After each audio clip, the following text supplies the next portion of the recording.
안녕하십니까 성도 여러분. 최성수 목사의 말씀 묵상 시간입니다.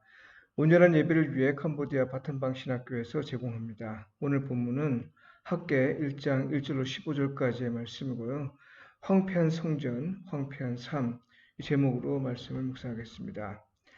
바사왕 고레스는 바벨론의 포로로 끌려갔던 사람들이 고국으로 돌아와 무너진 성전을 재건하도록 허락했습니다. 돌아오자마자 성전 재건을 시작했으나 사마리아 사람들의 저항으로 중단되었죠. 이후 16년이 지난 후 학개 선지자가 등장하는데요. 그의 메시지는 성전 재건을 촉구하는 것이었습니다. 사람들은 성전 재건의 시기가 아직 이르지 않았다고 합니다. 성전 재건과 관련해서 논의가 있었던 것 같은데요. 나름대로 고민하고 판단하는 결과로 보입니다. 그렇다고 해서 그들이 아무 일도 하지 않은 건 아닙니다. 그들은 성전 재건을 미루는 대신 자기들의 생존을 위해 노력했습니다. 집을 지었고 농토를 개간했습니다. 그렇다고 그들이 원하는 대로 다 된 건 아닌 것 같습니다. 각종 재해로 소산물을 얻지 못했고 삶은 힘들어졌습니다. 결국 생계 문제에 매달리다 보니 아직 시기가 이르지 않았다고 말한 겁니다. 이렇게 말하는 그들에게 학개 선지자는 외칩니다. 이 성전이 황폐하였거늘 너희가 이때에 판벽한 집에 거주하는 것이 옳으냐. 이렇게 말한 후 학개 선지자는 그들이 소산물을 즐기지 못하는 건 당연하다고 말합니다. 황폐한 성전을 방치한 결과로 삶이 황폐해졌다는 것이 학개 선지자의 메시지입니다. 스알디엘의 아들 스룹바벨과 여호사닥의 아들 대제사장 여호수아 그리고 모든 백성이 학개의 말을 여호와 하나님의 말씀으로 받아들여 공사를 시작했습니다. 그들이 여호와 하나님의 말씀으로 받아들인 이유는 학개 선지자를 여호와께서 보내셨다고 믿었기 때문입니다. 여러분, 사실 이 본문을 묵상할 때 우리가 기억하며 주의해야 할 과거의 역사가 있습니다. 왜냐하면 학개 선지자의 외침은 과거 교회 건축에 한창이던 때에 자주 사용된 논리이기 때문입니다. 각종 개발로 삶은 윤택해졌는데 교회 건축을 소홀히 할 수 있느냐 하는 것이었죠. 소위 번영신학의 출현은 바로 이 시기와 맞물립니다. 교회가 성장해야 복을 받는다는 메시지는 다수 교회 강단에서 쏟아져 나왔습니다. 요한 3서 1장 2절의 말씀은 가장 강력한 지지 본문으로 인용되었죠. 사랑하는 자여 내 영혼이 잘됨과 같이 내가 범사에 잘되고 강건하기를 내가 간구하노라. 개인의 행복을 강조하는 것에 비해 교회 밖 사회 문제는 외면했고 신앙은 교회 중심적이었습니다. 개인의 행복을 위해서만 복을 구하는 신앙에 사로잡혀 정치, 경제적 불의에 민감하게 대처하지 못했고 연약하고 가난한 자들에 관한 관심은 크지 못했습니다. 당시 문제는 학개 선지자의 메시지를 교회 건축의 정당성을 주장하기 위해 사용한 겁니다. 민중신학과 깨어있는 소수의 사람이 비판의 목소리를 높였으나 대부분의 교회는 귀를 기울이지 않았고요.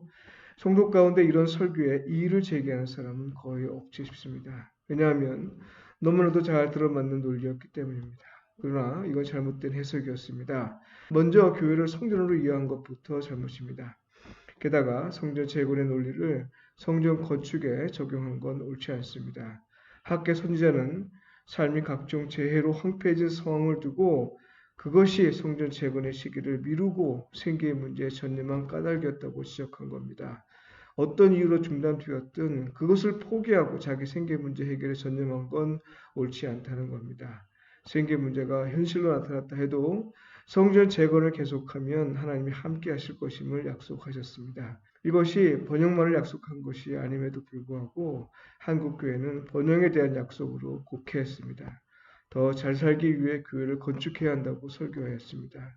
이것이 번영 시작이 교회에서 기복신앙으로 자리를 잡게 된 주요 이유입니다. 더는 같은 잘못을 반복하지 않아야 하겠습니다. 이를 위해선 교회 건축과 삶의 번영을 연결하는 일에서 주의가 필요합니다. 구약의 성전은 그리스도를 예표합니다. 그러니까요. 그리스도에 대한 신앙이 확폐해진 상태를 염두에 두고 이해하면 좋을 겁니다. 신앙의 건강을 돌아보지 않고 오로지 삶의 문제에만 매달리는 현상이죠. 그것이 당연하고 어쩔 수 없다고 말하는 사람들이 많습니다. 신앙은 정신 건강을 위해 필요하고 심리적인 위로가 필요하고 의미 있고 보람된 일을 위해 필요할 뿐이라고 말합니다. 삶의 의미 실현을 위해 필요할 뿐 그 이상의 의미는 없다고 봅니다. 천국과 지옥의 존재를 부정하지 하기 때문이죠.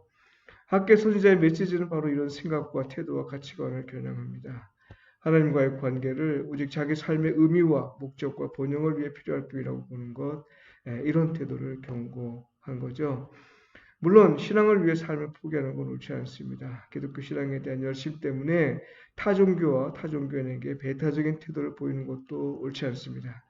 오늘날 학계 선지자의 메시지는 교회 건축이 아니라 그리스도의 인격과 사역을 염두에 두고 해석하는 것이 바람직합니다. 그리스도의 인격과 사역이 제대로 결실하지 않는 시기에 오직 생존의 문제에만 매달려 살면서 그것을 당연하고 어쩔 수 없는 일로 여기며 사는 현대인을 돌아보게 합니다. 성도 여러분, 우리는 그리스도와 연합한 사람입니다. 내 안에 그리스도, 우리 안에 그리스도가 살아야 내가 살고 우리가 삽니다. 이 일에서 성령의 인도를 받으시길 바라고요. 그리스도로서 서로 뜨겁게 사랑하고 서로 힘써 돕고 진심으로 서로를 세우는 삶을 통해 하나님과 이웃에게 복음에 합당하게 반응하며 사시길 축복하며 기도합니다. 캄보디아는 이제 우기입니다.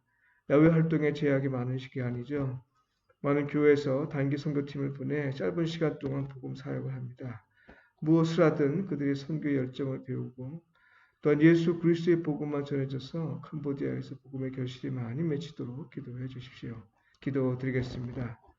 우리 가운데 계시는 하나님, 내 안에 그리스도가 살고 나는 날마다 죽노라 하고 말했던 사도 바울의 고백이 오늘 우리의 고백이 되길 원합니다.